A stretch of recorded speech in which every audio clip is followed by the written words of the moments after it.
Welcome to the Terrible Podcast with your hosts from SteelersDepot.com, where you can find all your latest and greatest Steelers news. It's Dave Bryan and Alex Kozora, always lit, talking Steelers. And now, here's Dave and Alex.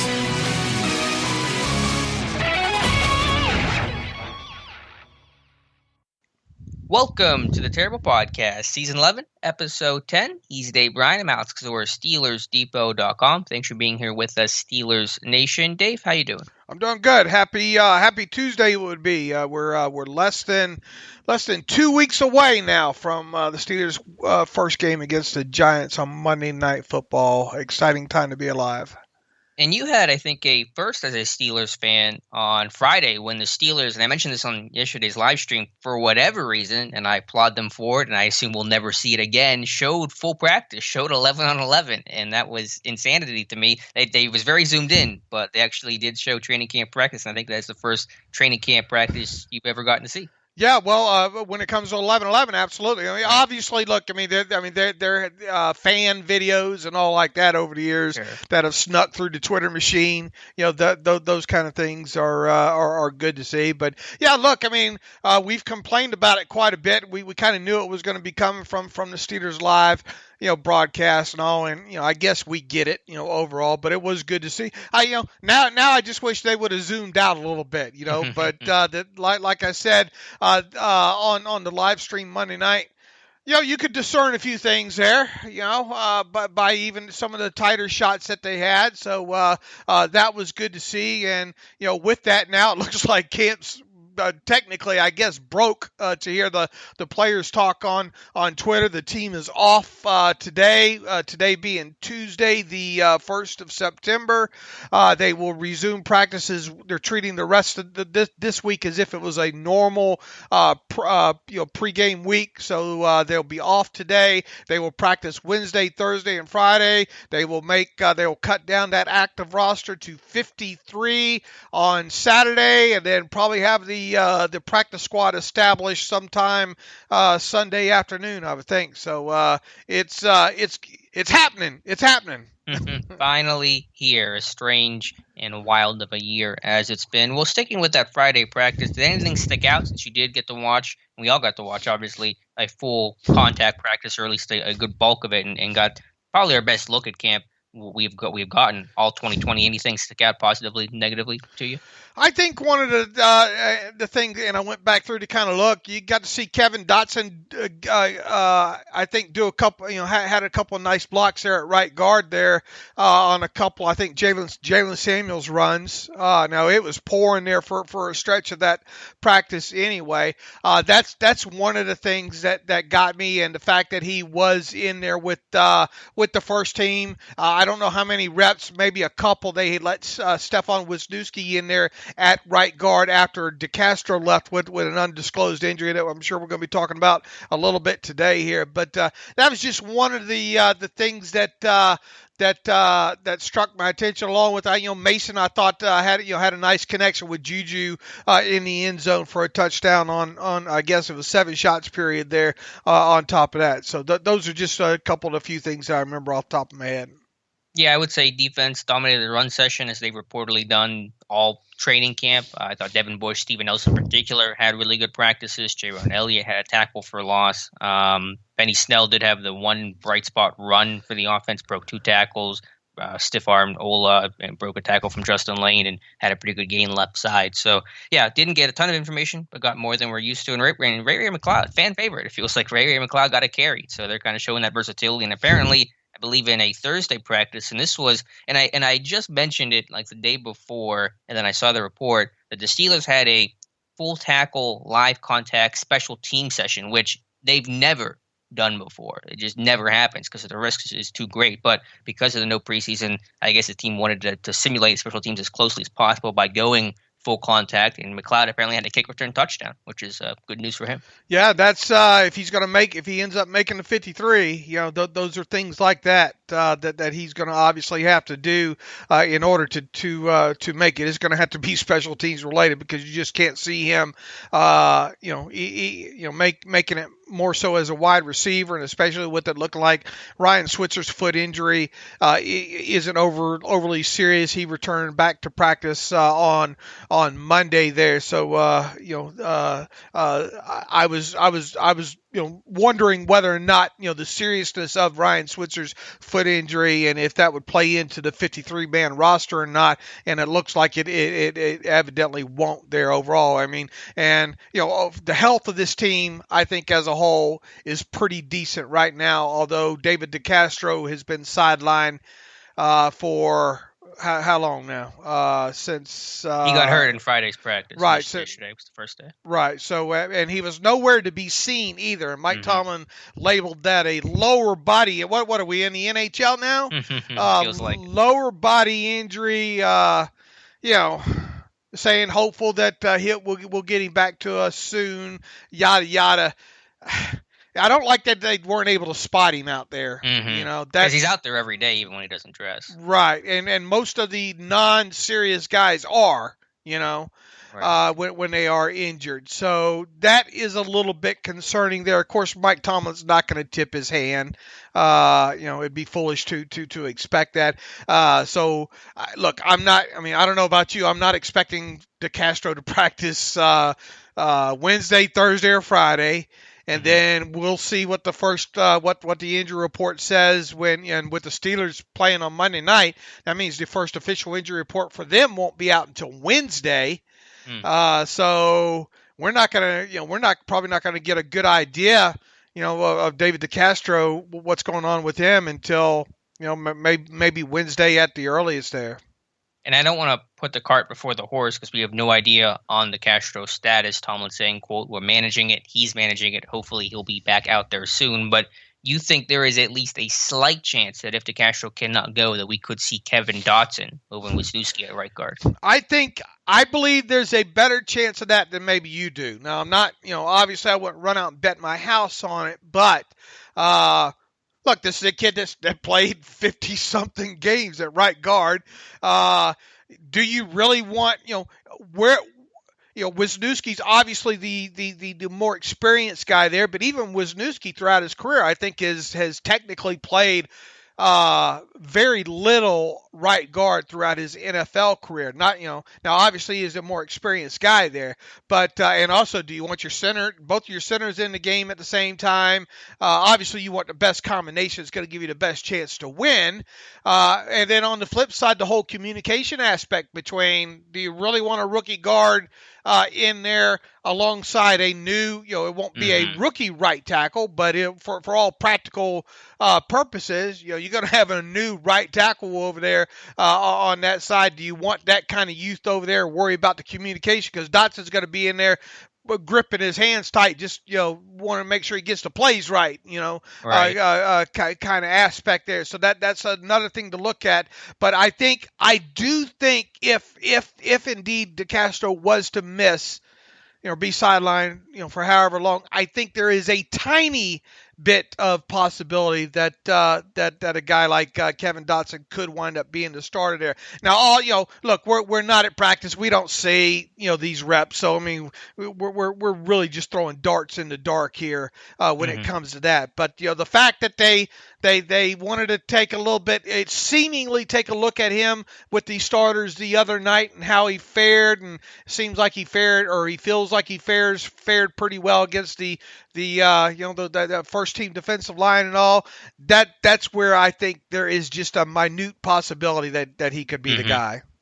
Let's just hope it's a moot possibility ultimately with DeCastro in the lineup. We'll find out later in the week, next week. No real timetable on DeCastro. To run through the rest of the injury report, Tomlin says running back Wendell Smallwood, Chris Wormley, I think they were both dealing with shoulder injuries, were working their way back. Terrell Edmonds working his way back. As you said, Ryan Switzer in pads, Deontay Johnson returning to practice. So all good signs there. As you said earlier, the health of this team, especially relative to some other teams right now that are dealing with long-term injuries, season-ending injuries. The Steelers, luckily, do not appear to be in that boat, barring anything severe with David DeCastro happening. So, what was that at the end of that? It broke up. I broke up. That's weird. I said to the end of that the Steelers aren't dealing with any long-term injuries that other teams seem to be dealing with right now, unless DeCastro has something serious. Oh yeah, and as we mentioned, Switzer, back at did Mike Tomlin call him Swisham? Yeah, he said like sushi, yeah, like Sean Swisham or something. I thought he said Swisham, Swisham, and I think he got it kind of mixed up. I went back in time there for just a moment there, but Anthony McFarland back, and Anthony McFarland, I think it was reported in the pool report that he was even at a minimum returning kickoffs or something the other night during that Friday night practice. And then you turn around and he was not, he didn't do anything during the Monday practice there. So I wonder if he had a setback of any kind, concussion protocol related or anything like that. So something to keep an eye on there. But for the most part, everybody else seems to be healthy there outside of DeCastro. Why don't you catch the people back up on some of the transactions that have taken place since we last talked? Yeah, I think only one has occurred since we last talked, because we covered the Saeed Blacknall, James Lockhart move during the podcast on Friday. Lockhart, by the way, was claimed by the 49ers and then promptly retired. So just a quick update on former undrafted free agent James Lockhart. The one move they've made since then was signing wide receiver DeAndre Tompkins, a Penn Stater, a former undrafted free agent in 2019 with 4.3 speed. And a corresponding move, they released cornerback Alexander Myers, a second-year guy out of Houston who missed a little training camp last year with an illness, was picked back up on the practice squad in late September, signed to a futures contract after the season, but it's now been released as his team's trying to add some receiver depth with some of the injuries they've been dealing with. Yeah, and I think the other thing of note, Dax Raymond was waived off of IR with an injury settlement. That was probably a couple of weeks' worth of pay. I'm guessing Dax Raymond had landed there with an ankle injury. We'll now have to see if Anthony Johnson is now the lone player on the Steelers reserve injured list, and we'll have to see if they waive him with an injury settlement here in the next couple of days. I'm betting that they probably will there. But overall, the health of this team, knock on wood, with basically three practices left here this week, not looking too bad, especially when you look around the rest of the league, man. And it's just that time of year where you just kind of shake your head about all these serious injuries happening. And one other little piece of news to bring to you guys from a transactional standpoint, the Steelers had tryouts with CFLers Richie Leone and Sergio Castillo. Those are both kicker/punters, and that is, I think, very wise to do. No signings been announced on either of those guys yet, but I think it's almost guaranteed they are going to have a kicker or punter on the practice squad, whether it's one of those two guys or Corliss Waitman, the rookie who's on the roster right now that has some kicking ability, although he's known as a punter, just to protect yourself against any potential injury or illness in this COVID landscape. Jane says... Yeah, no shot with me getting that one. No shot, huh? You're not a Jane's Addiction. Never listen to Jane's Addiction, huh? Okay. I don't have a vinyl. I have a record player. You don't have Victrola, huh? You don't have one of those old. You don't even know what a Victrola is. I don't even know what that is. I can't make fun of you for that. I've never even heard that. Okay, Google that one on your Google machine. You damn kids. It sure seems like this team is destined to have a kicker/punter on the practice squad, doesn't it? At least to start with. That'd be the smart move, yeah, because you don't want to have a kicker and a punter and take up two spots on the practice squad if you can do that with one. I wonder why this team hasn't called Matt Weil. Remember that kicker punter that was in camp a couple years ago? He was in Minnesota, punter for the year. He's a free agent right now, but I think regardless, just to have a guy that can do that just in case is the smart move. And what does that mean? Does it mean anything that the kid that they got in camp, that they're sniffing around behind his back? Basically, is that sort of a sign maybe that maybe not up on him? It's hard to get a read into it. It could just be due diligence in case Waitman were to get claimed, hypothetically, because obviously he's probably going to get cut here by Saturday, as Jordan Berry's going to make the team as the punter, and just to give yourself options in case Waitman gets hurt or struggles or whatever the reason is. So I think you just want to make sure you have plenty of options for that kind of guy, because there aren't that many kind of guys out there. Right. It is curious, though, that a lot of these guys are punters / kickers, right? You know. Yeah, that's not an accident for sure. Yeah. I mean, there's definitely a trend here. I found that quite amusing. And Leon, is a guy that even you go back 2015, he was actually on the Steelers offseason roster, right? Was he? Yeah, Richie Leon. They signed him in like a. What was it? Like, was it January or March of like 2015? And and then cut him in May. He never made it to camp that year. But yeah, there's a post up on Steelers Depot of the Steelers actually signing Richie Leon. I think I guess it would have been his rookie season, right around in there.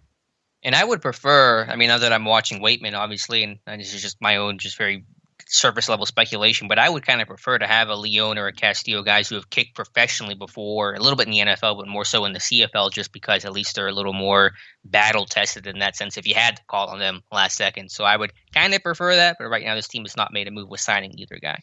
Right.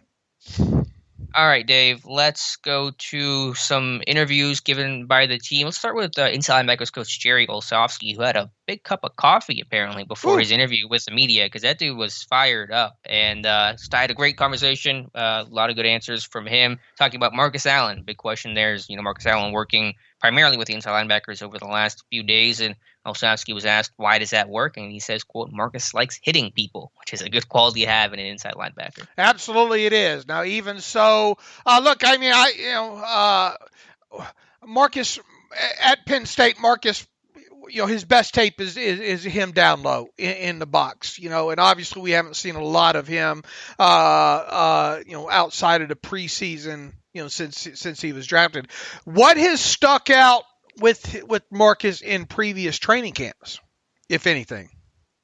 I'm trying to think. Not a whole lot. There's been a lot of injuries, a lot of nagging stuff. I forget if it was rookie year or last year where he missed a week or so with a mysterious injury. He didn't know what it was, just didn't practice. He was just really a quiet guy. And obviously last year was a disappointment making the roster as a rookie. Then last year losing out a spot in the 53 to Cam Kelly, only getting called up once Cam Kelly was released. And I think the number you had, he's played 35 total snaps, defense and special teams over his first 2 years. So it's really been as quiet of a first 2 years as possible for a guy like him. And the fact that he's 2 full seasons in and kind of this resurgent is kind of rare for a later round Steelers player, Was he an underclassman or a senior coming out? Do you remember?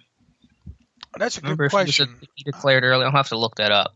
Because if he was an underclassman, that may make the career arc, make a little more sense. It is only year 3 for him. He doesn't have a lot of Sunday experience, so sometimes I'm on the wrong one. The Oakland Raiders, Marcus Allen. I hope to be on the right one. First one that came up on Wikipedia. Let's see. Did he declare early?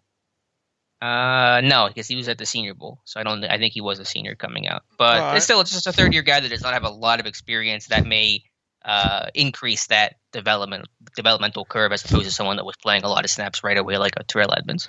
Well, I'll tell you this about him and where it's looking like, or what training camp has kind of meant for him. I think, I viewed him as a very questionable 53 guy, very, very, very questionable 53 guy at the start of this several weeks ago.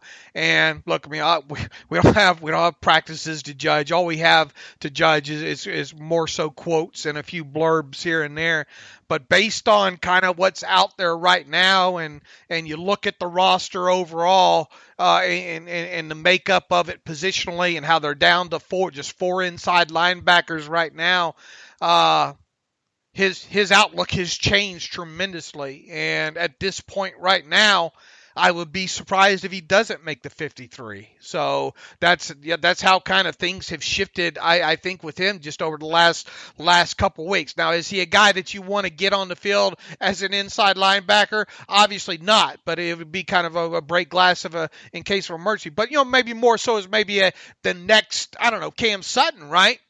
Kind of backup like player, if something were to happen to him, more dime kind of in the box player, if you will, there. But I think he has helped his cause tremendously throughout these last couple weeks. And at this point right now, he is my 5th safety, 5th inside linebacker. I'm pleading the 5th here with Marcus Allen, I guess is what I'm saying. There you go.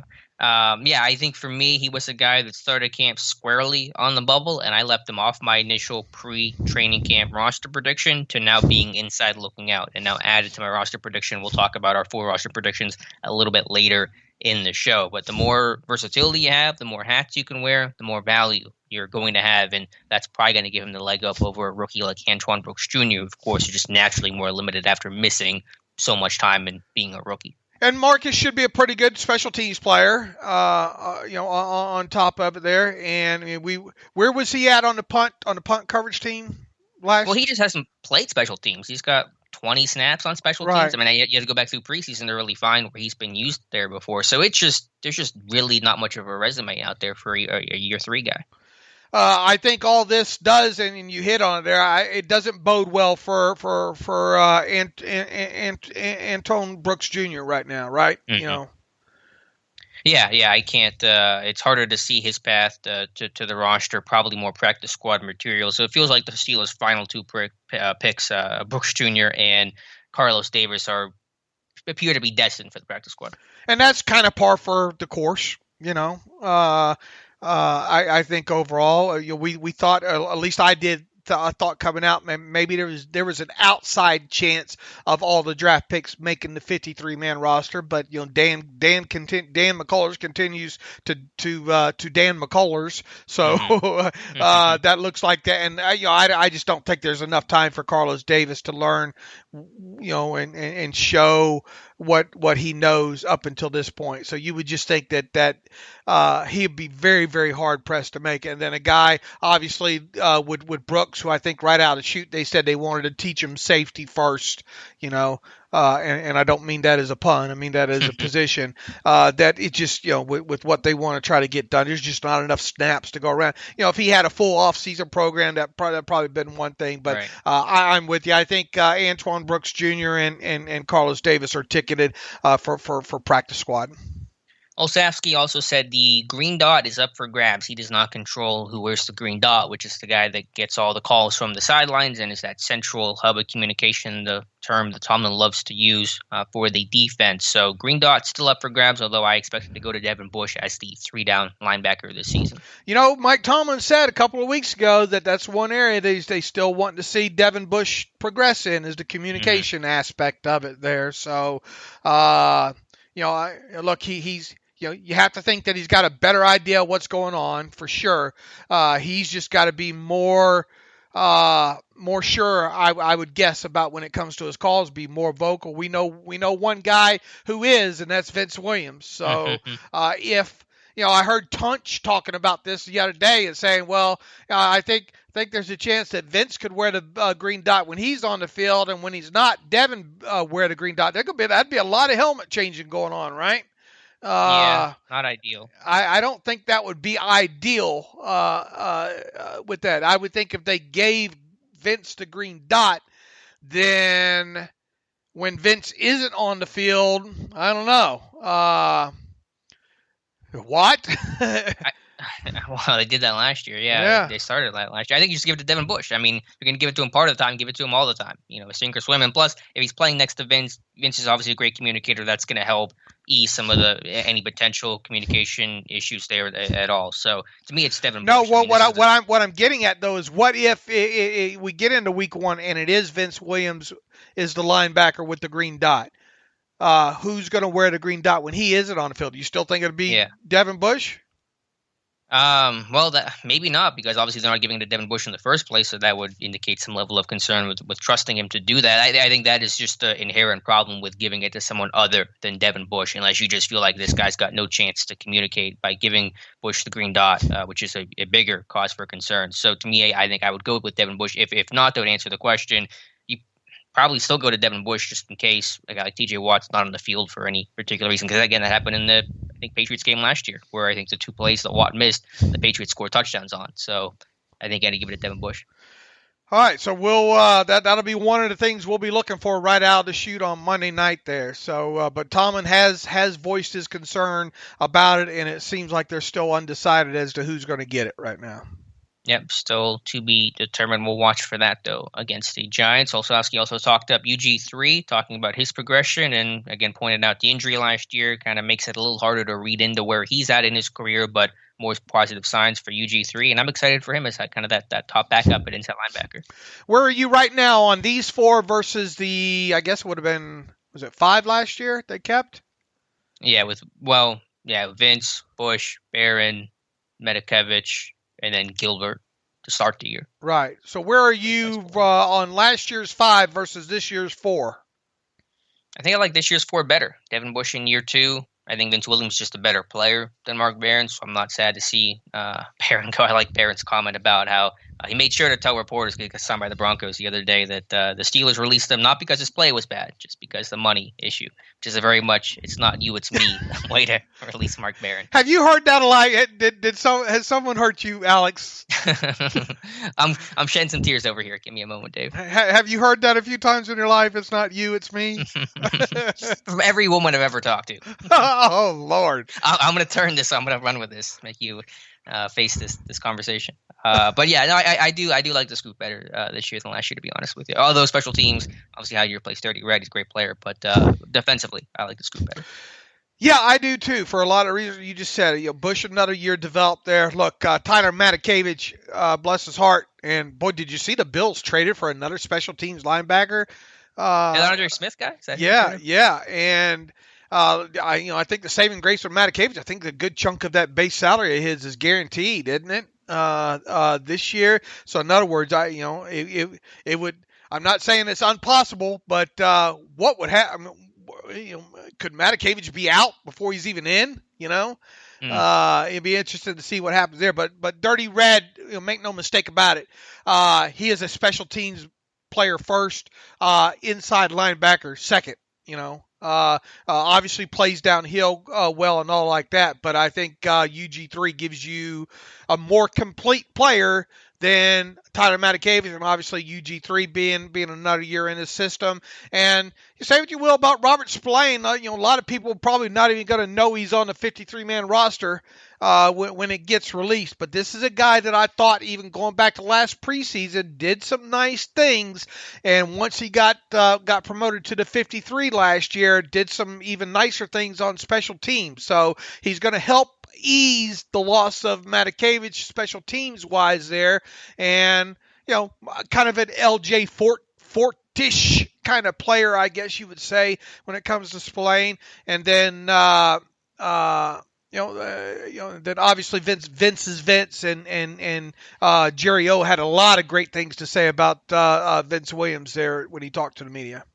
Yeah, just really praised his professionalism compared it to a doctor or a lawyer, just having that approach. And Olszewski said this before in previous years, that Vince is always trying to find some element of his game to get better. He always comes back every offseason improved in one area. So I understand some of the limitations. I understand some of the concerns over Vince Williams. I slightly disagree with some of those pitfalls that people have pointed out. I don't think he's as bad in coverage as some people make him out to be, and I think paired with Devin Bush, an ultra athlete, the two play off each other really well. But yeah, just the professional approach for Vince Williams is why he's lasted so long in the NFL. This is still a not so deep position, though, overall, right? I mean, this is a position that we talked even several weeks ago about. I think you and I both were asked a question from one of the listeners. Where would they most likely add? This late, and I mean, safety and inside linebacker, right? Yeah, those are fair answers for sure to give. I think there's depth. I just think it's some unproven depth, because obviously you got like UG3's never played a defensive snap before, but I have confidence in him if he takes the field, and then plus knowing the sub-package world we live in, where if you had injuries there, you could start moving some DBs down, like a Terrell Edmonds, like potentially Marcus Allen. So those guys, while they're not obviously inside linebackers, are ways to replace depth that you won't see on a depth chart if you're just looking down the line. So I think that context has to be taken into account, because it is kind of unique compared to cornerback, for example, where you can't be taking other positions and moving them to cornerback the way that you could a safety down to inside linebacker. Jerry O going to be a defensive coordinator in the NFL? He's got a great mind, a really bright, energetic guy. I don't know for sure what his aspirations are and all those things, but sure. I mean, I think it's possible. Yeah, I kept. That's one of the things that kept running through my head when he was talking. Boy, he's been in that. He's been a coach for the Steelers for several years now. Coaching the inside linebackers. And if the Steelers defense is as good as we think they can be this year, you have to wonder if his name is going to start circulating as a potential defensive coordinator candidate. Yeah, I think they have a couple of those guys on the roster. Could Terrell Lawson eventually get a second look at DC? His time in Cincinnati was terrible, and he's done some good things in Pittsburgh that we've all seen. I think Carl Dunbar deserves to be a defensive coordinator. I know he's long had aspirations to be a DC, so I think he's the guy that deserves it. And if his defense plays really well and is elite for back-to-back years, then certainly teams around the league will start looking at that coaching staff trying to poach some of those names. Dunbar's a little bit older, though, isn't he? Yeah, he's older, but hey.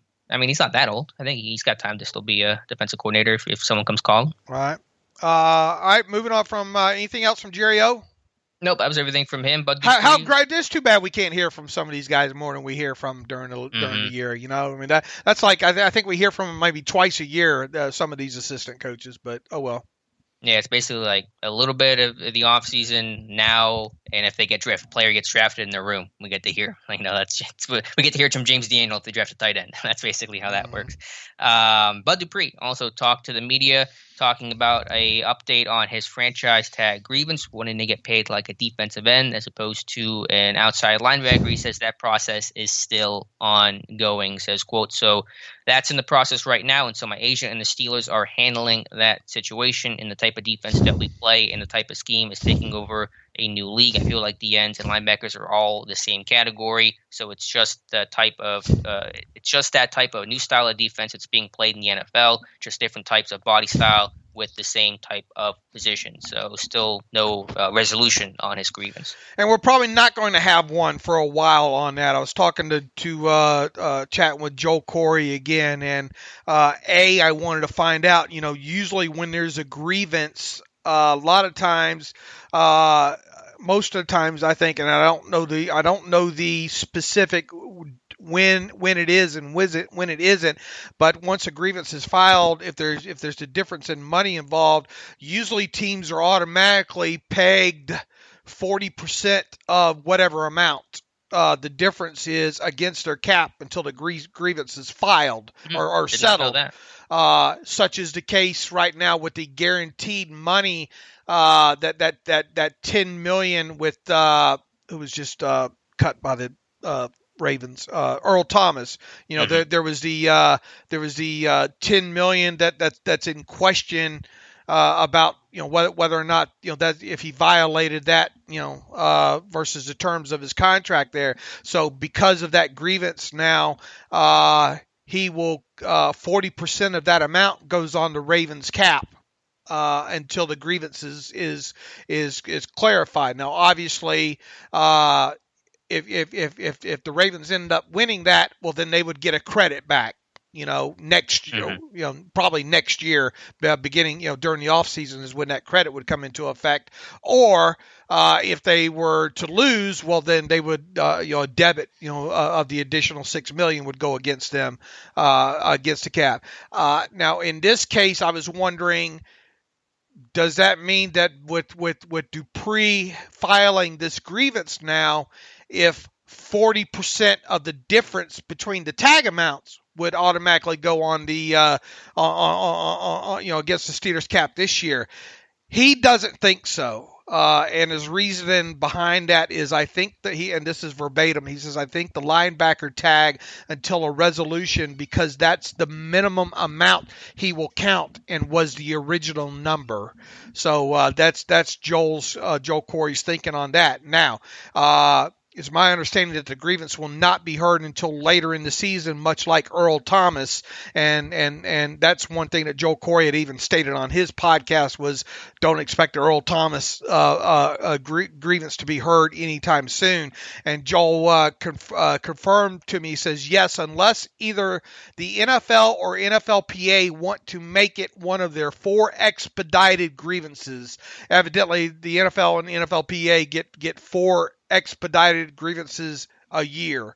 So unless things like the Bud Dupree grievance or the Earl Thomas grievance are labeled as being one and expedited, don't expect those things. I think Joe Corey estimates around November or so. Wow. There. So that's how long we could be waiting to find out about how much Bud Dupree actually earns in 2020 there. Outside of that, I thought Bud handled himself very good during that interview. Joked around, answered the questions, truthfully, about his future and all like that. I realize Bud Dupree's never been a fan favorite, of the fans, but he has done nothing wrong here. Even with the grievance, he has done nothing wrong here. Now, whether or not he wins the grievance, we'll see. But it's not his fault. He's doing what's allowed in the CBA. He feels he has the right to an extra $1.9 whatever million. Hey, if he can get it, props to him. But outside of that, everything else that he said during his press conference yesterday, and that's probably going to be the last time we really hear a lot from him, for a while, I would imagine. I thought he handled himself brilliantly. So with the hearing not happening for maybe as long as 2 or so months, if Dupree wins it, does that cap get set against the Steelers for next season then? Yeah, it would wind up being a debit against the Steelers. Okay. Right. So I don't think if it went in, in other words, I don't think it would retro back, into this year, to my understanding. If it's not decided before, in the next, 12 days or whatever we got, I think the outcome of the grievance would then go for or against. Well, actually, the only thing that could happen is go against, unless the two sides came to some sort of agreement before then, which we've talked about could possibly be a solution here. But if Bud were to win the grievance, then I think that extra 1.9 whatever million would then go against the Steelers 2021 as an off-season debit right out of the chute. Which they would not need at a time where they're going to be struggling to clear cap space. But we'll keep you posted on that in a little while. It sounds like it's not going to be heard for quite some time. Dupree also talking about Alex Highsmith and many players and coaches. What? Let's go back to one final thing on that. I hate to interrupt you here, sure. But he said that that's something between his agent and the Steelers are discussing right now. So could we still potentially see a meet in the middle, a la the way the Ravens did with Matthew Judon? I think it's somewhat possible. I mean, you've made a good argument that he's leaving anyway. Why not push for the extra, why not push, if the Steelers think they got the good case to a meet in the middle amount would cost them $900,000, so they would essentially save them $900,000 in cap space by forcing the whole issue on this. I mean, it could go either way on that. The other funny thing that I found interesting too was him joking that he turned down a 2-year, $200 million contract extension from the Steelers, and at the end of the day, he says he wanted to save the money for Cam. And I thought, maybe he knows something that we don't? I don't know, but I just found that kind of amusing part of that to wrap him up. We are in September, so I think we're now in the period where I think a Cam Hayward extension could happen at any point, and I'm hoping it does. Still optimistic, but no confirmation yet. The calendar, I'm optimistic too, but the clock is ticking. So well, Troy got his on a plane, so until Hayward is in his seat, I'm still holding out hope. And here's the thing, once again, the Steelers are going to have to do something cap-wise between now and their first game. All right, so we've got less than 2 weeks that the Steelers are going to have to free up some cap space. There's just no two ways about it, I don't think. Are you depending on the one guy that we had in our sights of them potentially doing a restructure on, David DeCastro's injured right now, right. So, they're probably going to wait till the last minute to make sure if there is any seriousness on that end of it. So it's either DeCastro, Stephon Tuitt, or your big prime restructure candidates. I mean, I guess you could go after Vince Williams and get him to restructure, but boy, you're going to throw even more money on a guy that you're possibly going, might want to cut next offseason on the pile. It's not like you really save that much. You could clear that much with Vince Williams anyway there. So, DeCastro and Tuitt are your two money holes when it comes to restructure space there. And then you got a guy in Cameron Hayward where you can potentially save a little bit of money depending on the terms of an extension there. So just something to think about as we move forward. This team needs cap space, and there's only a few ways to go about getting it right now. Yeah, that to me, what would make the most sense is a DeCastro restructure and a Hayward extension. Do those two things. I don't know the exact amount of money that saves, but that's probably your best bet to clear the cap space you need for your in-season rainy day fund. Absolutely.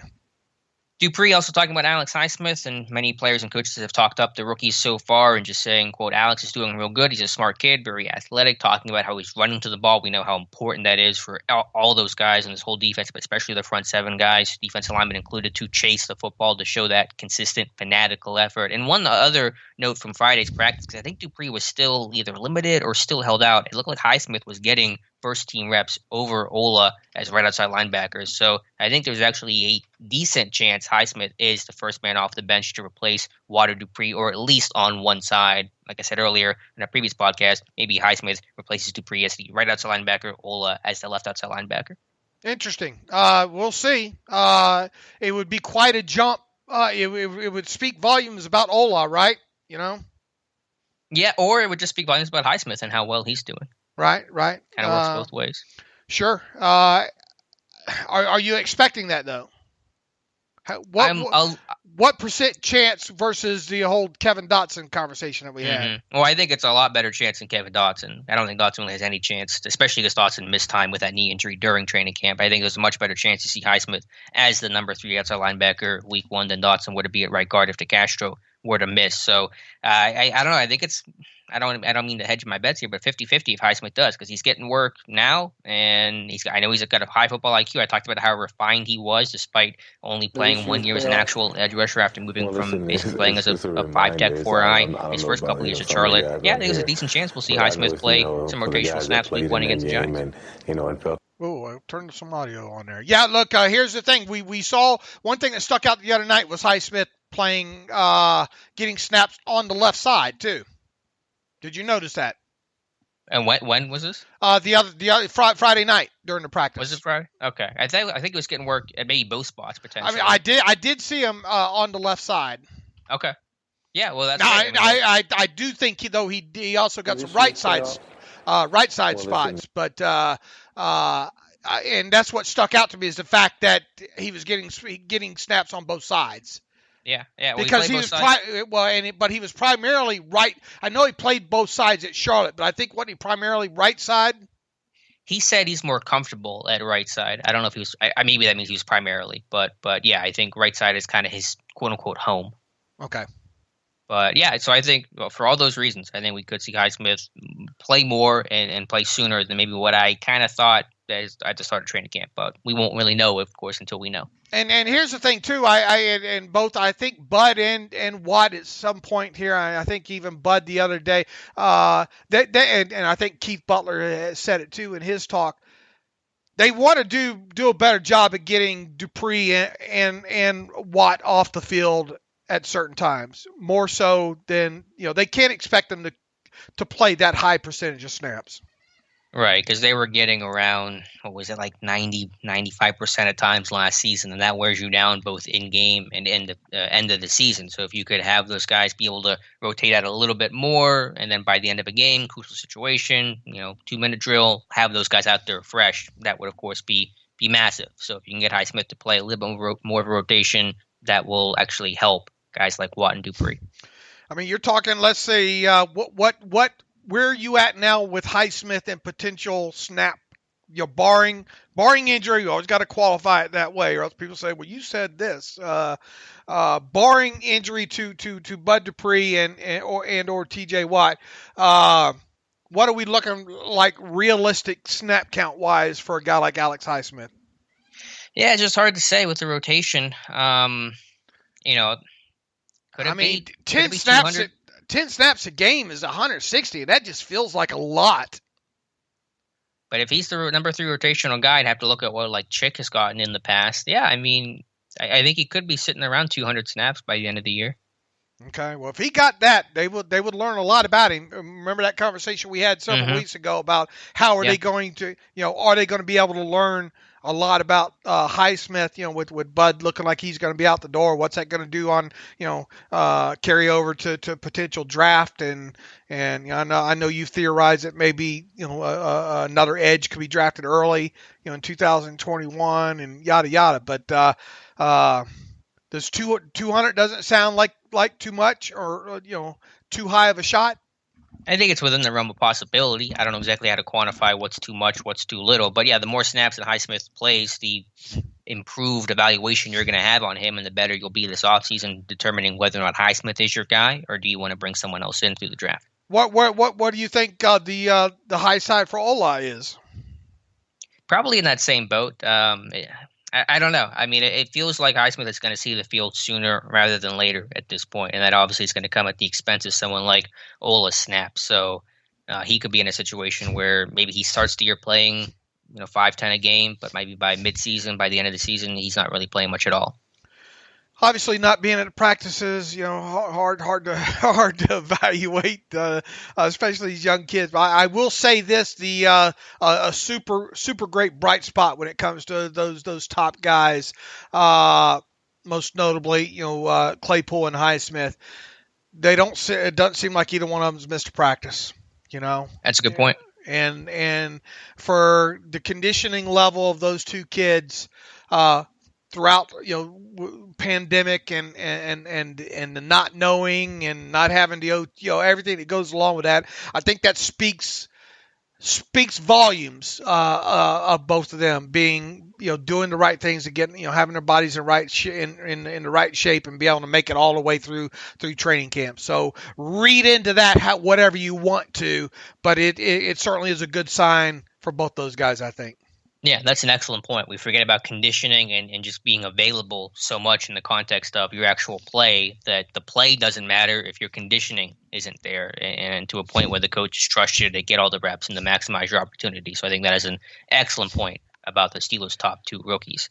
And look, both those guys are going to hit special teams right out of the chute, and then we'll see, obviously, what kind of level on respective side of the ball that they get right out of the chute as well, too. There, but look, you hope Alex Highsmith can be that next guy. Absolutely, Dave. Any other player interviews or comments that you saw over the last couple of days that you wanted to touch on before we kind of move on in the show? I don't know who run over the list who we had. What'd you think about Kevin Dotson? Boy, we haven't got a chance to hear him talk much, obviously, since he was drafted. But watching that interview, Dermontti Dawson ran through my head. His younger days, when the few times that he'd speak to the media there, Dotson really seems poised, level-headed. I think he'd learn a lot. I think he said, "Look." I gotta make my mark quick because the reality of that injury that he suffered, which thankfully wasn't serious, made him think that, man, this thing could be over just as quick as it starts. And I think it put a little bit of sense of more urgency in there, more so than what maybe he already had there. But he really comes off as kind of veteran-like already. Older than what he is to me, and obviously his tape. This is a guy very experienced with the 50-something starts that he had at Louisiana Lafayette. There, football, especially at right guard, is not new to him. Whatsoever. Obviously, the NFL and the NFL offenses are there, but I just liked his whole demeanor in there.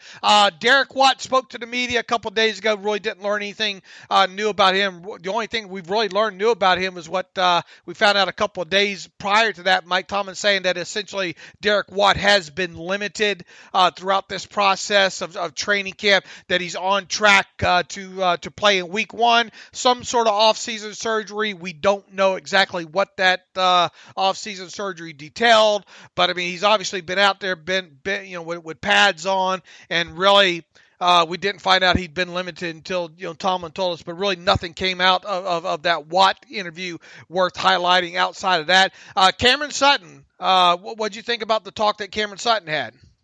Yeah, no, very bright guy, talking about his versatility. He feels comfortable playing really anywhere in the secondary, and really just my own interpretation, just how much of an asset that is, not only just for the individual, weekly game plans, finding different roles for him against different matchups, because every offense has their own, just different headaches, and you have to be able to, play Sutton if you can play him in the slot, linebacker, safety, rotate someone else, whatever the case is, just putting yourself in really good matchups. And then whenever there's inevitably some sort of injury, Sutton's a guy that can kind of fill that hole, and you can just trust to plug in and not worry about it. So really important to have a guy like him, because there aren't many guys that can be as versatile as him and play at a high level like he can at different spots. Well, I got that kid. If he gets any serious play time, he's gonna be set himself a situation to make a little bit of money. That's for sure.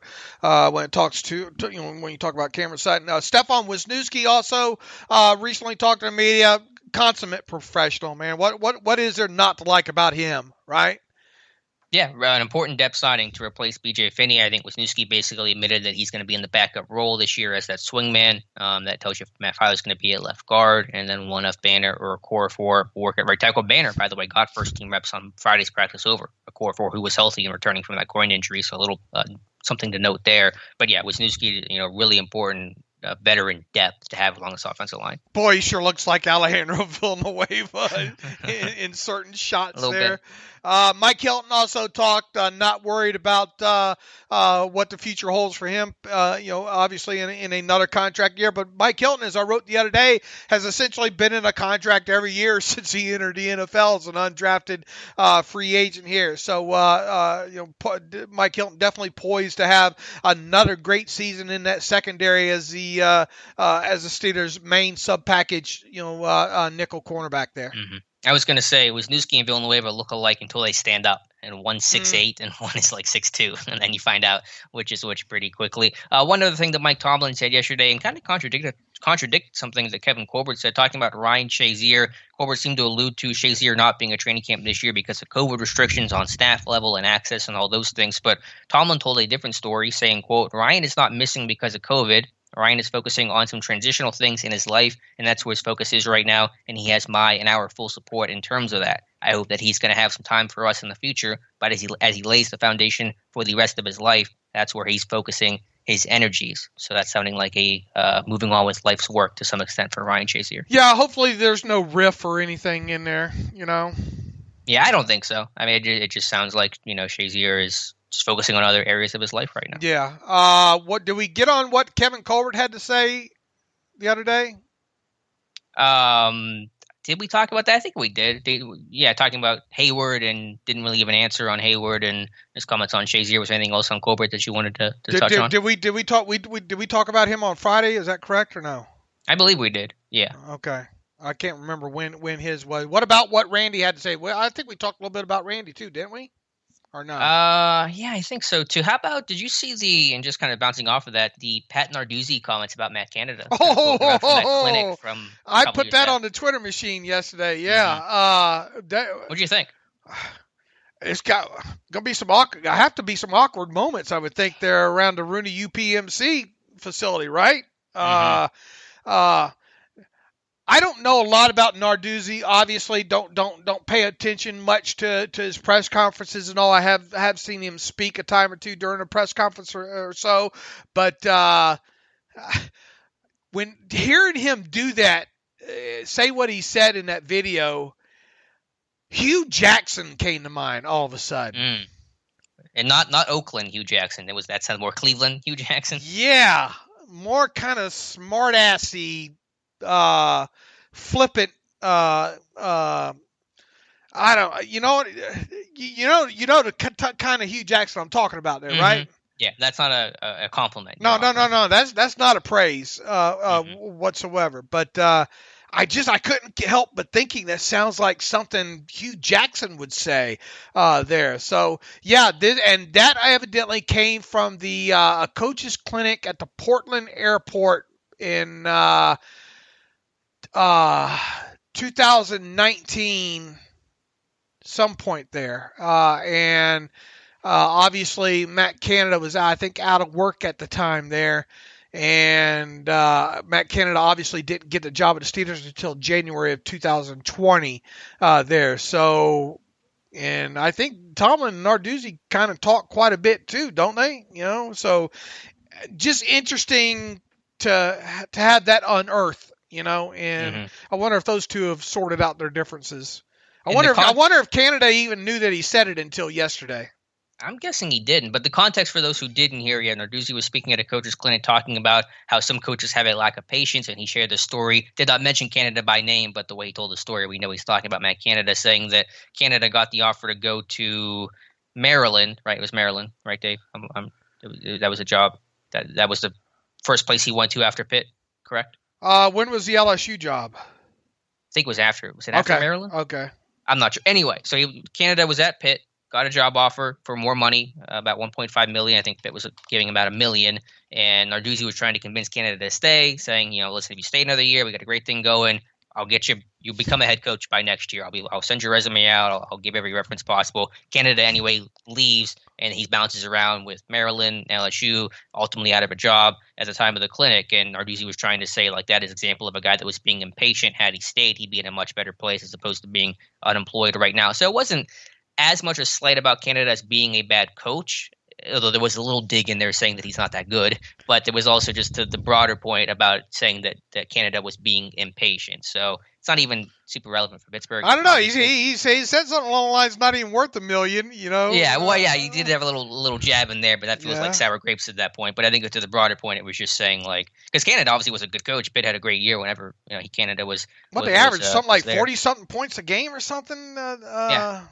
That year, and what has Pitt done since there? And look, here's the progression. It went Canada was at Pitt, then he went to LSU, like I thought. Okay. And he wasn't there, but a year. Yeah, a season. Then he ended up at Maryland, and then that only lasted a year. Mm-hmm. Right. So anyway, that was a story there, just a little interesting tidbit. But apparently the reports have been that the Steelers have shown some of that pre-snap motion and window dressing that Canada is kind of known for. So expect to see that incorporated into the Steelers offense this season. I mean, when you look back at Canada overall, he really hasn't stayed a lot of anywhere long anyway. I mean, I think the longest he stayed somewhere was NC State, right? Yeah. Is that a concern? Because this is a guy that has bounced around a lot, and eventually you kind of get to a point. There's been different contexts and everything that happened at Maryland in that situation, but there's a point where you sit there and say, is this guy just not either fitting in well or not coming as advertised, or some case that's causing him to bounce so quickly? That is a wonder. And that's kind of where I brought it now. Looking back, I think he was the passing game coordinator and quarterbacks coach at Indiana. Offensive coordinator. No, he was at Indiana a while, 2005 to 2010. Okay. He started at actually longer than that. 2004. He was the quarterbacks coach at Indiana. Then in 2005 to 2006, he was the passing game coordinator and quarterbacks coach for 2 seasons there at Indiana. And then he was the offensive coordinator / quarterbacks coach at Indiana from 2007 to 2010. So he did have a stop in there where from 2004 to 2010, he was with one program. Now, since then, it's a different story. Okay. So hopefully he's in Pittsburgh longer than a year. But that's always a wonder. Is that guy always waiting for that next job? Where if he has a good year in Pittsburgh, does he want to go somewhere else and try to be offensive coordinator either in the NFL or back in college, or who knows? So there is a little concern there, I guess. Maybe does he get in there and step on some toes and make some people mad, or what? Makes you wonder. Yeah, a little bit of wonderment there, though. Again, Narduzzi does not come off looking good in this story either for exposing all that stuff. Man, they could do so much better, I think, than him. What do you think about him as a college head coach? Yeah, I mean, I know he's a defensive-minded guy. I've read some of his stuff on quarters defense, and it's good. I don't really know a whole lot. I know his brother goes to my barbershop, and that's as close as I get to knowing a whole lot about the Narduzzi family. Okay. I don't know how we went down that rabbit hole, but here we are. That's what we're up we good come. at. Yep, here we go. Dave, before we get to our roster predictions, I know both of us have come up with updated roster predictions. It has a couple of decent number of changes.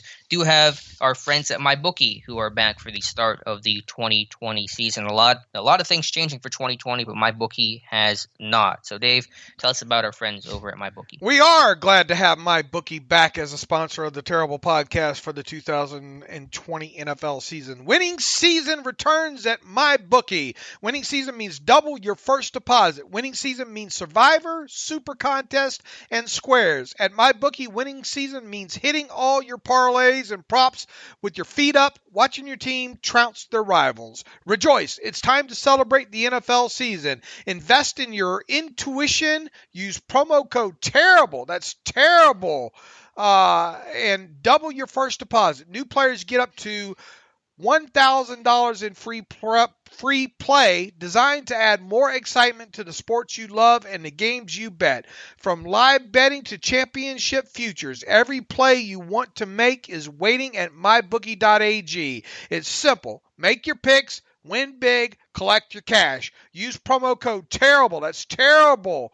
And double your first deposit today. Your winning season begins today only at MyBookie. So we hope all of you will be advertising them throughout the season here. A big-time supporter of the Terrible Podcast. And go to MyBookie, use promo code TERRIBLE, and we'll be telling you more about them as the season progresses. Absolutely. Thanks to MyBookie for being a sponsor of the podcast. All right, Dave, let's get to our 53-man roster predictions. Do you want to go through yours and then mine, or do you want to compare and contrast both of ours position by position? How do you want to do this? Yes. All right, let's just go through yours, and then I'll run through mine and talk about the differences with mine, because they are very similar. And I think most people who do a roster prediction, because of the lack of preseason and access and information, are going to have rosters that are very closely lumped together. Anyway, starting with quarterbacks, you do have a change with your quarterbacks. You're going with 3, Ben, Mason, and Duck Hodges, now taking that third quarterback spot. Yeah, I've had Paxton Lynch as the number 3 up until now, and the reason I've given behind that all offseason was no reason other than just Kevin Colbert and Mike Tomlin kind of talking up Paxton Lynch since last season ended. That was the one and only reason why I had Paxton Lynch in there. The fact that Paxton Lynch did not receive any reps during the team's Friday night game-like practice spoke volumes to me. It was yelling at me, in fact. That can't be a good thing. At all. I don't see, especially with Ben not doing much during that practice and getting out of there early. To me, it can't be viewed as a good thing. So I have replaced Paxton Lynch with Devlin Hodges as the number 3 quarterback, and then we'll see if Paxton ends up being a guy that goes to the practice squad again. Yeah, that's just one of the issues of camp, because were they just rotating the quarterback every day, where had this been the next day, Hodges would have gotten the day off and Lynch would have gotten those reps? Maybe, maybe not. Who's to say? But it's not a good sign, as you said, for Lynch. And there was a report earlier in the week where Lynch had really struggled during one particular practice. So I'm with you. I put Devlin Hodges on my number 3 quarterback as well to replace Paxton Lynch. You also have a change at running back, I believe. You have Connor, Snell, McFarland. All 3 of those are locks. And then Jalen Samuels. That is a switch from Wendell Smallwood, correct? That is correct. I previously had Wendell Smallwood in there. I thought that maybe there would be an outside chance that a guy like Smallwood, a very well-rounded running back, might threaten Jalen Samuels for his spot. But I feel less that a couple weeks removed now with Smallwood. Smallwood has missed some time with a shoulder injury while Samuels continues to practice. That's not good. And really, there's been no huge bright blurb reports, if you will, I don't think, about Smallwood since his arrival, and him being kind of a journeyman and the whole continuity thing. And if there was a running back the Steelers would trade, it would probably still be Jalen Samuels, but it's looking less likely like that right now, especially with the Jets picking up a couple more running backs over there now as well. There went our Jalen Samuels to the Jets for Marcus May. Well, the Balash trade failed. Did you see that? No, I did not. Yeah, he failed his physical with a hamstring injury, so he returned to Miami. Okay. Well, that's interesting. But even so, I don't think Wendell Smallwood has done enough. I think if anything, Wendell Smallwood might get ticketed for the practice squad, but because of his kind of experience there, I think a guy like Smallwood might have a chance to even wind up somewhere else, maybe like the Jets. I don't know. There, so I put Jalen Samuels back on the on my 53 as the fourth and final running back behind Connor Benny Snell Jr. and Anthony McFarland Jr. And for housekeeping purposes, I think Kareth White Jr. on the practice squad. Yeah, I'm with you. Although I am thinking Smallwood does have a chance to make the practice squad just because he does have a more well-rounded type game, a decent pass protector, and that could be useful if James Conner were to go down. And with the Jets, Michael P. Ryan injured his ankle. I think it's just a sprain, but that is something to watch with the Jets backfield because we talked about it quite a bit this offseason. So you're telling me there's a chance? There's a chance, a small chance. There's a chance for sure. Dumb and Dumber reference received. Fullback Derek Watt. We both agree there. With receiver, now this might change given some information that's been updated since then. But anyway, you have Juju, Deontay, Washington, Claypool, Switzer, and Ray McLeod. Is that changed in your mind now, knowing that Switzer's back in practice? Yeah, it really has, and the fact when I wrote this 53 up, I was we didn't know what's going on with Switzer. Is that kind of a long-term foot injury? Blah blah blah. And I think Ray had the nice practice and the return for the touchdown the other night. Recency bias, hard at work when it came to there. I'm already off the Ray McLeod train. Oops, sorry. But I did have Ray on this 53. Look, special teams is going to be the only way he makes it anyway. But with Ryan Switzer back and Ray, and by the way, we have a great recent breakdown. Tyler Wise, our newest contributor on SteelersDepot.com, would like to welcome him aboard. Did a fantastic breakdown on Ray McLeod on for a film room session just yesterday. There, you look at that and you read that, and Ray's got ball issues, as I said right out of the chute. I'm already off Ray there, so I'm Deion Kane had a good practice, evidently, I think, yesterday. Maybe he's back on there. But I do think they keep 6 still wide receivers. I'm just not sure who that 6 is going to be. So if you were to update this, knowing Switzer's back, McLeod's gone, is Kane the 6? It would be Kane back on there right now. Okay, gotcha.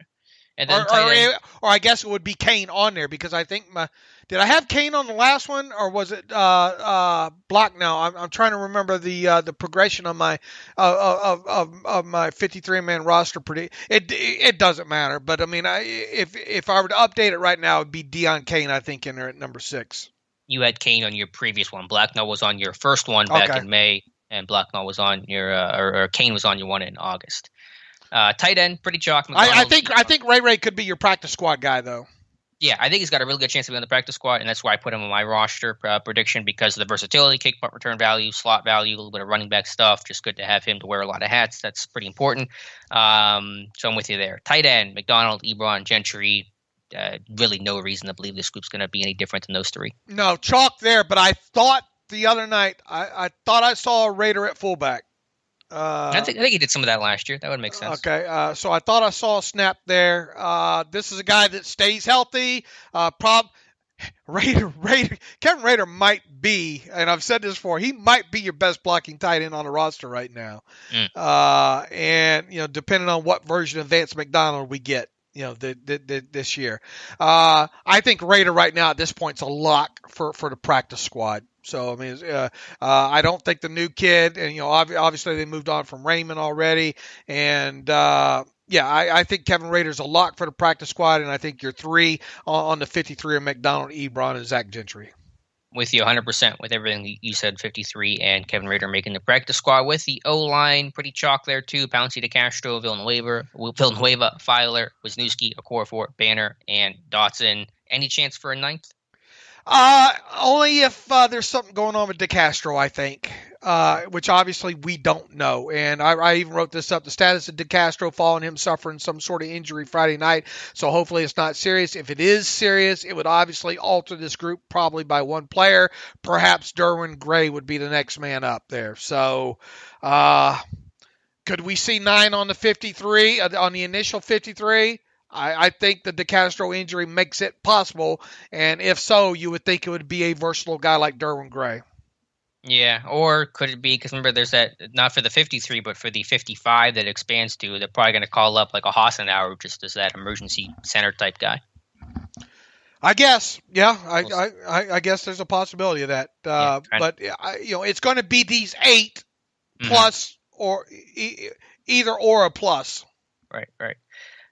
Defensive linemen, switching over to defense now, pretty much the same there with Hayward, Tuitt, Alualu, Wormley, Buggs, and McCullers. Any chance a guy like Carlos Davis could try to push somebody off the roster? Yeah, I don't see it. As we talked earlier in the show, I just don't think there's been enough time for him. I think you can easily, the funny thing is Keith Butler, going back to what he said a couple of days ago, there's a couple of guys he don't want to talk about, especially on a defensive line, because he wants to kind of stash them. I don't know exactly who those guys are. Obviously having a draft pick involved with Carlos Davis and position that he plays, you would think that they would want to hold on to him. And all. I just don't see how Carlos Davis can make this 53, though. I think he could easily get him to the practice squad, I would think, on top of it. So, yeah, this 6 really hasn't changed for me. There are some intriguing options that Butler seems to be alluding to, whether you're talking Carlos Davis, Savon Walker, Henry Mondo, who seems to be having a good camp, and even Calvin Taylor. It's a big undrafted free agent from Kentucky that's like 6'8" defensive lineman. So some interesting names there for practice squad material. I think they keep at least 2 more defensive linemen on the practice squad. Who did you have on the practice squad of the 2? Who did I have? I ended up having 3. But I have Carlos Davis, Henry Mondo. Okay. And I had those 2, and I put Walker on there as well as a 3rd. Okay. Inside linebacker, I mean, the only 4 that are left: Bush, Williams, UG3, and Spillane. Yeah, that's took rocket surgery. Outside linebacker, a little difference here. Dupree, Watt, Ola, Highsmith, and you went the newcomer, Jaron Elliott. Shouldn't say newcomer because he was with the team last year, but newly signed Elliott over Tuzar Skipper. Yeah, just trying to read too much into the recent move at the time. What's going on there? Was this because of did the Baylor kid go to them and say, "Look, I don't want to play no more"? They waived him, brought in Jaron Elliott, and that's remember us saying that's a weird kind of move, And at that time, I think when the news broke, we had to wait until later in the show to know the back. I forget how that transpired there. But it's just curious all the way around. And Tuzar Skipper, I mean, look, this is a guy in Tuzar Skipper that was just barely good enough, last year to how did that go? He made the initial 53. Right. And then was cut for Johnny Holton on Saturday before week 1. And then obviously went over to the Giants and then found his way back after an uneventful 50 snaps or whatever he played with the Giants, found his way back to the practice squad. So, I think there's still probably a little bit of question about Tuzar. Now, Jaron can play some special teams as well, too. We just really haven't heard a lot of buzz about Tuzar, right? Or have you heard any buzz?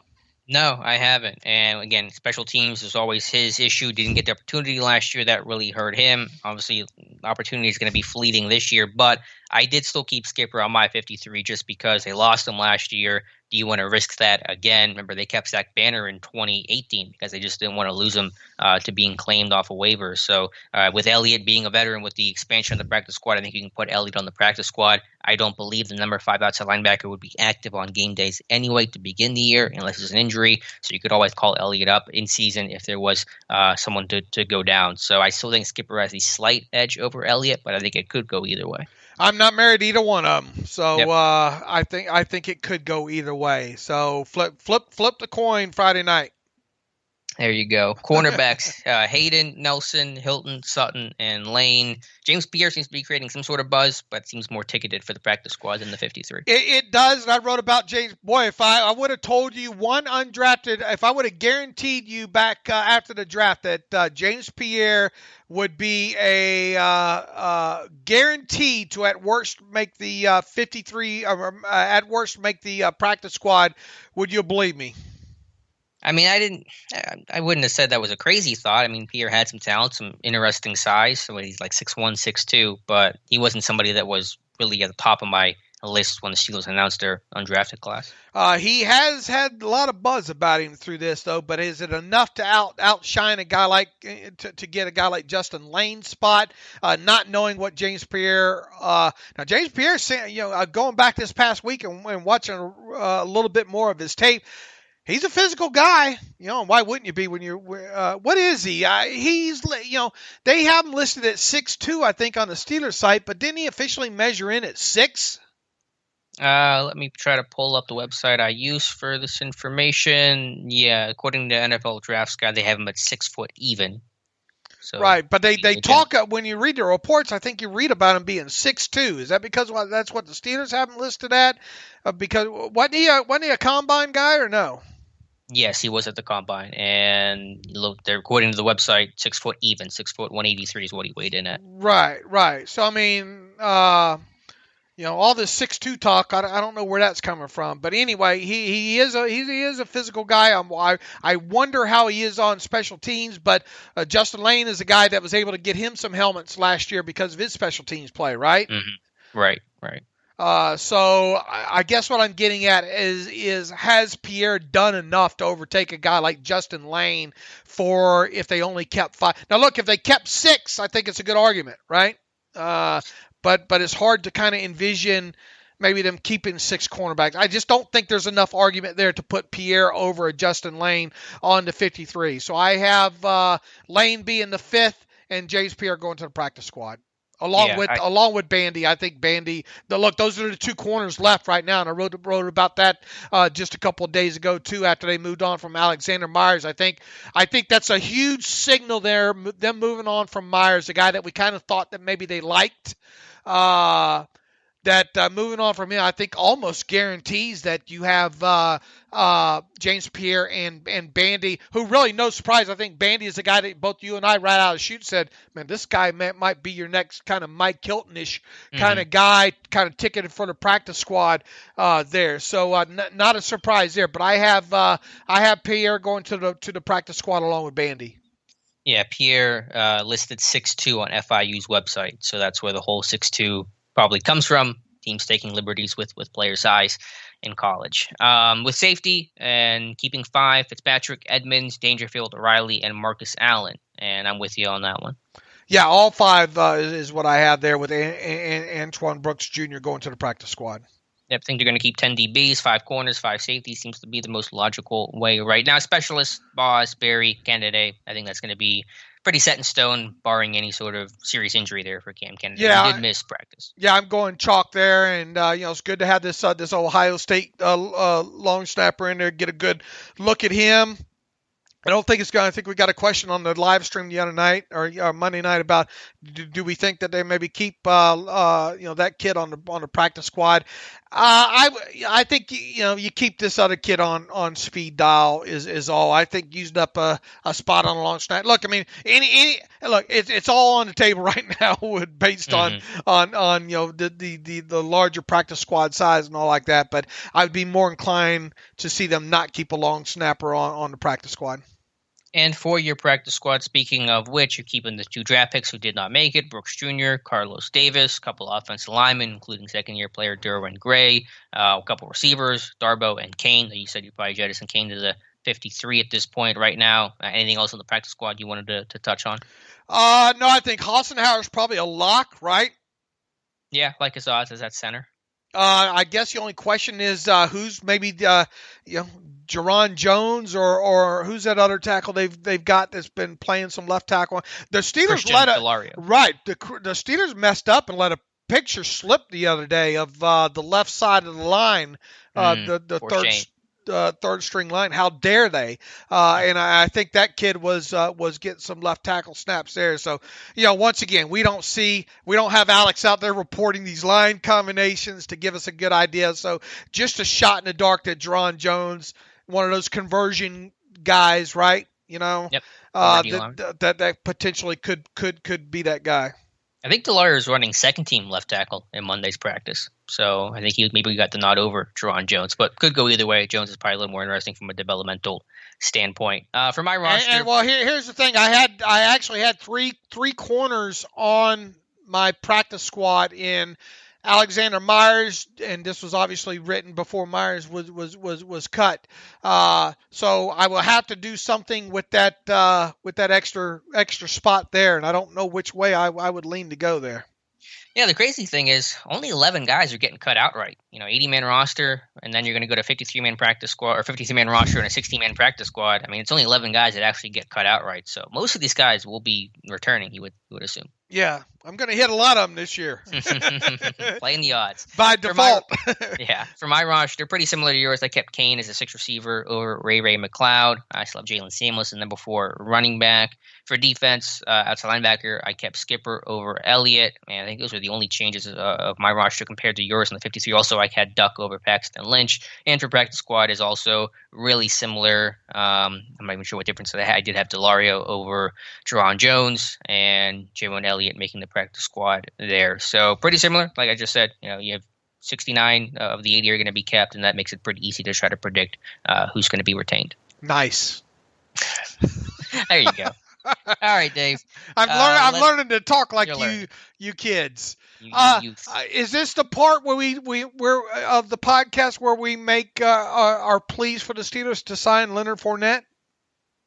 This is the part. This is the portion. I didn't get too many people saying that. More people saying it in jest than being serious about it. But to answer the question, no, do not expect, nor do I want Leonard Fournette in Pittsburgh. Good Lord, have mercy. A couple of sports DJs, I think, are pushing for it. But other than that. Yeah, and as you said, they can't even really afford it unless he came in on the most team-friendly deal imaginable. Yeah, it's just not happening there when it comes to him. Let's see, what else do we need to get to here? That was a short portion there, the Leonard Fournette portion.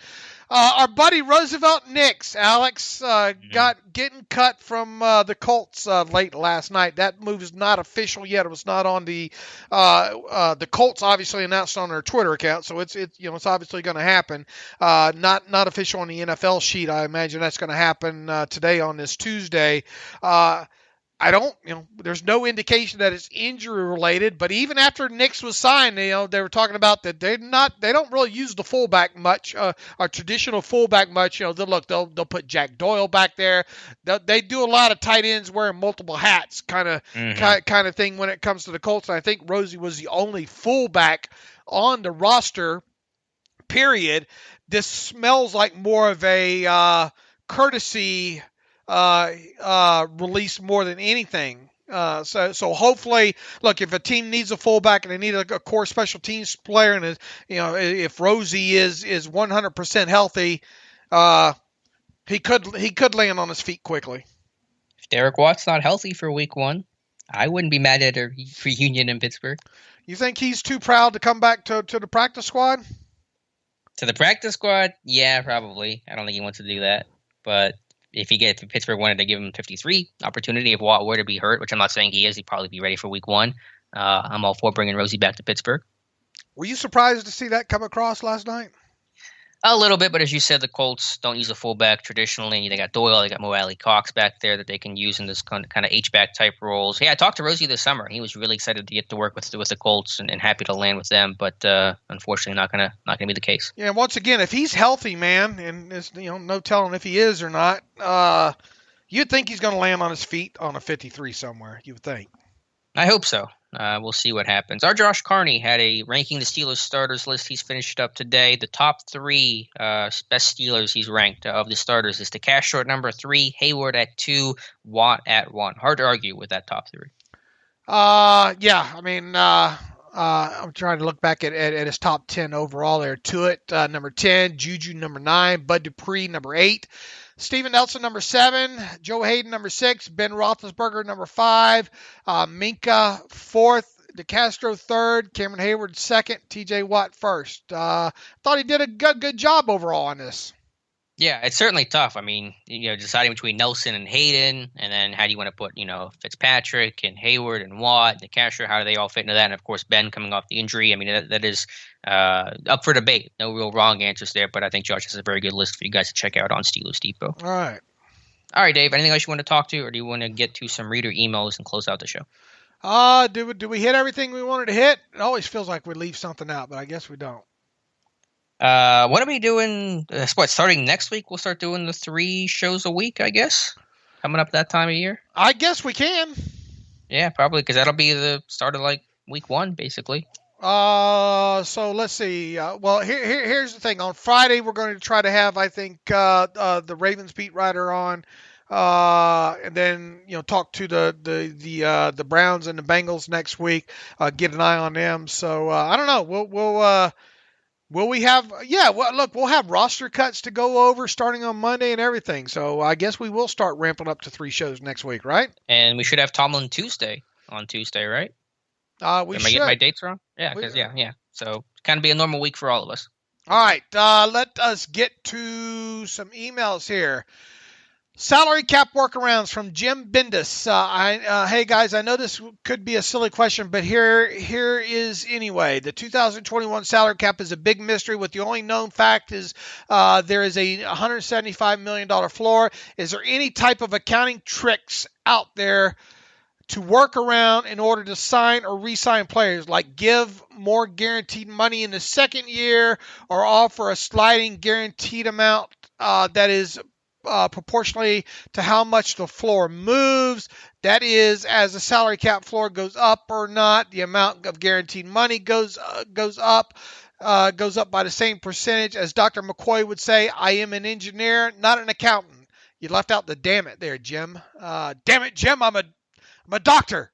No, damn it, Jim, I'm an engineer, not a doctor. Or no, Bones was a doctor, wasn't he? You don't know your I don't know any of this. I was never a huge Star Trek. I was more of a Star Wars, obviously. But Dr. James or Dr. McCoy, I believe, was a doctor. So he'd always tell Jim, "Damn it, Jim, I'm a doctor." Anyway, he says I'm an engineer, not an accountant. So I will leave the accounting answer to you guys. Is there any type of accounting tricks out there that the Steelers could do? Well, I mean, look, you have minimum base salaries that you would that you can't work around based on accredited seasons. I'm trying to think of anything. I suppose you could do something when it comes to maybe re-signing some of these guys like Mike Hilton, and I guess this is where he's asking to sign or to re-sign players. I guess you could do something along the lines of let's say you want to re-sign a guy like Cameron Sutton. Mm-hmm. Could you give him fully guaranteed base salary in 2021 of the minimum, and then jack up his second year base salary high enough to offset what he would not be getting in the first year as part of a signing bonus or something? Could you work around it that way and say, I don't know, like an $8 million? And I haven't looked. I'm just throwing this off the seat of my pants, so excuse me here. But could you go an $8 million fully guaranteed salary in 2022 on top of a fully guaranteed minimum salary in 2021? Yeah, I guess. But the Steelers it would really take the Steelers doing something they've never done before, and would the player be willing to sign off on guarantees that way, Yeah, I mean, we're getting into hypotheticals, uncharted territory, and this is not in my personal wheelhouse, so you're just pretty limited. I mean, that's just the reality. There are only so many moves to make. Yeah, and look, I mean, could you – the whole thing is, and you look at what I know people look at what the Chiefs did.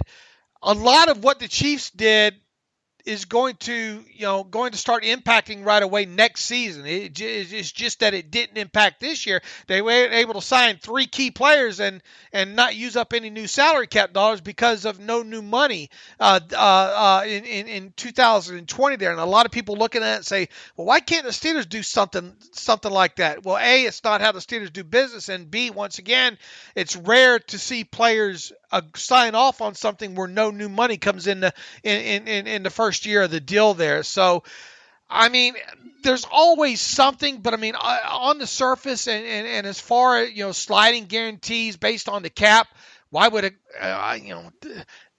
I just don't see the Steelers doing anything along those lines. I don't see a player potentially able to cash in on a market without this season even being played yet. Why a guy like Hilton right now, why a guy like Sutton right now would sign off on such a thing. Yeah, I'm with you. The bottom line is the only player that has a chance to get an extension done before this season is Cam Hayward. That's just the reality. Plain and simple, that's it. I mean, No Juju, no Connor, nobody else. I mean, it's either going to be Hayward or nothing, I don't think. Or I do think along those lines there. Let's see, what else do we have here? Paul Brown writes in, Derek Watt tight end reps. David Alex, for the first time I noticed in the August 31 practice report that the Steelers flexed Derek Watt over to tight end, mostly in goal line situations. Can Jens advise if this would be simply to get practice reps in or not really that confident in Ebron and McDonald in blocking situations? Do you think we're going to see Derek Watt in 2 tight end sets on Sundays instead of both Ebron and McDonald?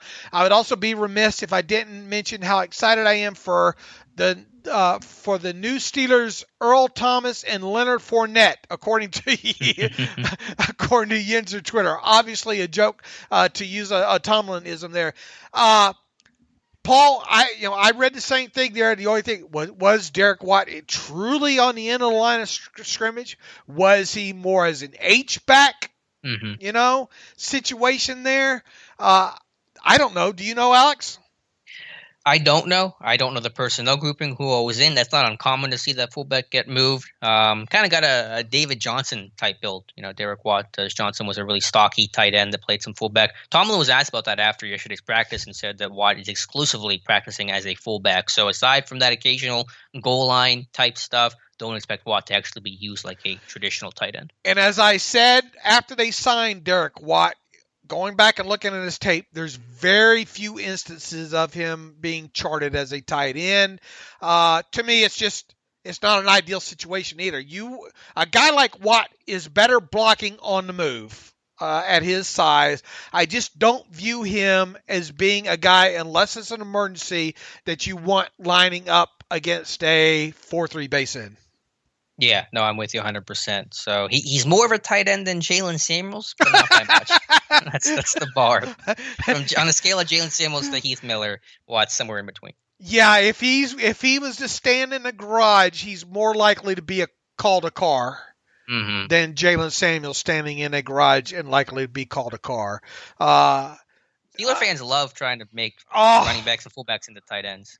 And look, I mean, I know it all stems from when he was drafted. But some I guess NC State had him listed as a tight end. I don't know, but I think he worked with the tight ends at the combine for some weird reason. Yeah, Jalen Samuels is not a tight end, but right. Derek Watt is more of a tight end than Jalen Samuels. So take that for. I don't want to get in a position. I don't want to get in a situation during the 2020 season where the Steelers look of a 2 tight end grouping, a true two tight end grouping with both of them on the inner line of scrimmage. One of those includes Derek Watt. Yeah. Although he's probably a better blocker than Ebron. That's not wrong. Once again, you better qualify. That's quantifying something right there. Let's see if we got anything else here. Alex? Well, while you're doing that, by the way, you got to listen to Pat McAfee's story. He told about Mike Tomlin yesterday, meeting him at his pro day and his workout, and their relationship over the years. It's up on Steelers Depot. Really good story to check out. Did you write that? I did. Oh, okay. I haven't had a chance to read that this morning there. Yeah, Tomlin wanted to sign McAfee at the end of his career. Oh, really? Yeah. Well, at least that's what he would say before practice. The quote was, "It got a little later in my career. We talked before every game. He'd be like, hey, I'm going to get your ass when you're old and cheap. I'm going to bring you back home."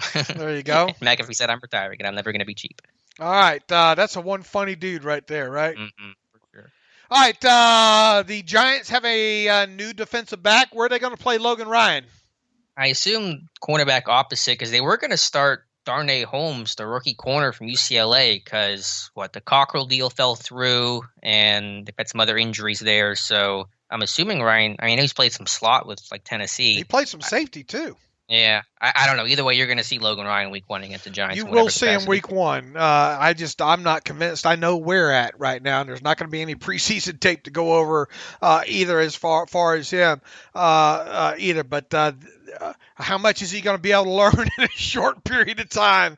He's a smart dude, I think, overall, and got a nice resume. Once again, played all over in the Titans secondary. But that'll definitely be a question we have if we get a Giants beat writer on ahead of the week 1 game that find out that defense is going to be a mess for the Giants, I think.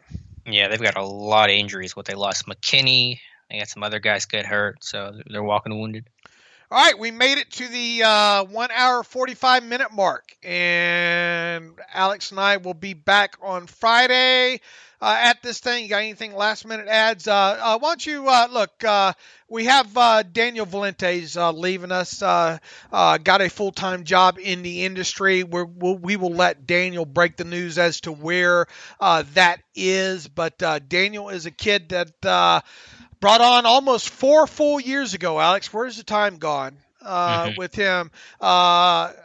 Really progressed quickly through this thing in all aspects. His writing, his tape breakdown, his stats breakdown, just goes to show you that you can go from just virtual unknown and become a kind of a superstar, I guess, if you will, in this industry. Alex is obviously a testament to it, doing so as well too. So we hate to lose Daniel. Broke my heart to get that call from him the other day there, but certainly understandable.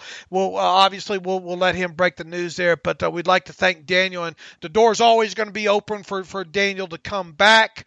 You spent time with him down in, more than I do, Alex. So you want to speak a little bit about Daniel real quick? Yeah, no, I echo everything you said. We're very sad to see him go, but we're absolutely thrilled and excited for his next opportunity that I assume he'll be announcing here shortly. And I know he's going to do a great job with it. Yeah, had a really good time at Mobile. He did a much better job at his first Senior Bowl than I did at my first Senior Bowl. I'll put it that way. Interviewing players, getting information, just really kind of that go-getter attitude that I think you got to have to make it work in an industry like this, where you just got to make things happen yourself. And Daniel's a guy that certainly makes things happen for himself and has been rewarded because of it. If you want to look at, people ask me all the time, how do you make it in this industry now? Would it being so flooded and the journalism side of it really, the newspaper side of it taking a hit? You have to love football. You have to stay a student of it. You have to watch the tape constantly. It doesn't hurt to learn the stats side of it. It doesn't hurt to continue to write and try to get better every day at what you write and be real objective throughout the process. And Daniel was all of those things and more. Right out of the chute, really, with him. We sent him to the scouting academy right out of the chute. He did good there, and I think really a testament where going back the draft profile that Daniel did on one Anthony McFarland Jr. this past offseason was tremendous. I mean, for lack of a better word, just absolutely tremendous. And it really, you want to talk about Daniel as being able to scout, on the college level. And I don't, obviously I don't think that's what he's going into. I mean, really, I don't know how much scouting he's going to be doing at his new place. And hopefully it's a little bit because he got so damn good at it. But that scouting report alone really showed the growth of Daniel from his time at Steelers Depot. So once again, we wish Daniel nothing but the best. Get on the Twitter machine and wish him good luck. And never say never, but doors are always open for him to come back to Steelers Depot down the road. But really hate to lose him. Yeah, absolutely. And we do have switching gears briefly, we do have our Depot Fantasy Football League tonight. So looking forward to kicking your butt, Dave. Am I supposed to be ready for that tonight? Yeah, it's it. You're in the league, right? You joined it. Okay, I didn't know when the draft was. I think it's tonight at 9 Eastern time. It's nice to let me know these things. I see how you're going to try. I'm not the commissioner. I'm not commissioner, Alex, over here. Who's the commissioner? Tim's running the league again. Oh, so he's trying to not tell. Okay, I'm glad you let me know I have a draft tonight. So anyway, with that, you can follow me on Twitter at Steelers Depot. You can follow Alex on Twitter at Alex_Kozora. Follow the show at Terrible Podcast. Email the show, theterriblepodcast@gmail.com. Several people seem to not know that we have an ad-free version of SteelersDepot.com. We do, and for $25, and we might think about raising that price here pretty soon. So now would be the time to get in. Go to SteelersDepot.com, click the ad-free button, upright navigational bar. For $25 for 1 calendar year, you can have an ad-free version of SteelersDepot.com. Also, if you like what Alex and I do and the others do on the site, you just think that what we do is phenomenal and you want to donate to the cause, go to SteelersDepot.com, hit the donate button, upper right navigational bar. That'll take you to PayPal where you can make a secure donation that way. So thanks for all you do, Alex, on a weekly basis, and we will be back on Friday. As always, thanks for listening to the Terrible Podcast with Dave and Alex.